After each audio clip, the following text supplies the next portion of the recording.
नामों को अनाउंस किया गया। बहुत सारे नाम ऐसे हैं जिनको देखकर लगता है कि वो अपना ही हित नहीं सोच रहे हैं, अपने साथ साथ शायद वो विपक्ष का भी और टीएमसी का हित भी सोच रहे हैं। तो इसलिए तो मैं कहूँगा इस सोच के लिए उनको बधाई देता हूँ। लेकिन वो कुछ भी कर लें, कोई भी नाम अनाउंस करें, कितने लोगों का टिकट काटें, कितने लोगों को कट फॉर सीट करके इधर का उधर, उधर का इधर करके उलट फेर करके लाएंगे, 400 पार या 370 ये भूल जाएं, किसी कीमत पर संभव नहीं है। उन्होंने पुनः यहाँ आकर हमारे मित्र और भारत के माननीय प्रधानमंत्री नरेंद्र मोदी जी ने पुनः ममता जी का बहुत ही अपमान किया है।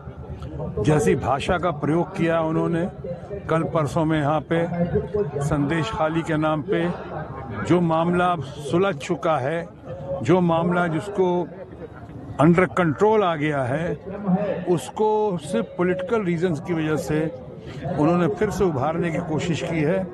और इस तरह से उभार कर उन्होंने जिस तरह का भाषा का प्रयोग किया, जैसे पिछली बार दीदी वो दीदी करके जनता उसको आज तक माफ नहीं की उनको, उसके लिए इस बार भी जिस तरह का भाषा का प्रयोग किया है वो निंदनीय है, शर्मनाक है। प्रधानमंत्री पद के लिए और हमारे मित्र माननीय नरेंद्र मोदी जी के लिए ये शोभा नहीं देता। और बंगाल की जनता जो है उसका जवाब देगी और बहुत अच्छी तरह उनको पता है कि इस बार जो है वो जो 400 पार और 300 पार कह रहे हैं, 370 पार कह रहे हैं और 300 पार कह रहे हैं, और अपना बजट से लेके अपनी योजना 2047 तक कर सकते हैं की बात कर रहे हैं। मैं आपको कह देता हूं, पिछली बार भी बंगाल में उन्होंने कहा था 200 पार। आपके सामने मैं आज कह सकता हूं, उस वक्त 200 पार कहा था तो 70-75 सीटों पर निबट गए।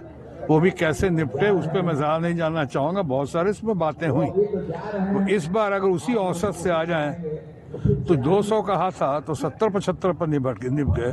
अब 400 पार कह रहे हैं तो यहाँ भी उन्होंने 150 पौने 200 पर निपट जाएंगे, इससे आगे नहीं बढ़ सकते। अगर गलतफहमी में तो भूल जाए।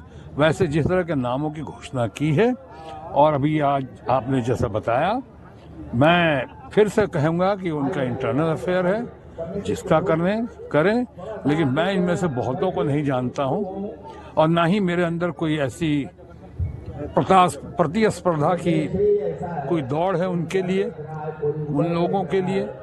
मेरे पास मुझे आसनसोल की और बंगाल की जनता का, बिहार की जनता का, झारखंड, उड़ीसा, पूरे देश जो मिनी हिंदुस्तान है आसनसोल, उसकी जनता का भरपूर आशीर्वाद है।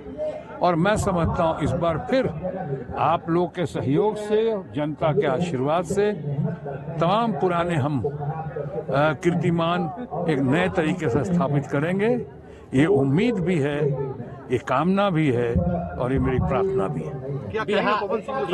बिहार के दो माटी के लाल, एक शत्रुघ्न सिन्हा, दूसरे पवन सिंह, आज पश्चिम बंगाल आसनसोल की धरती पे चुनाव लड़ रहे हैं। क्या इसका प्रभाव पड़ेगा?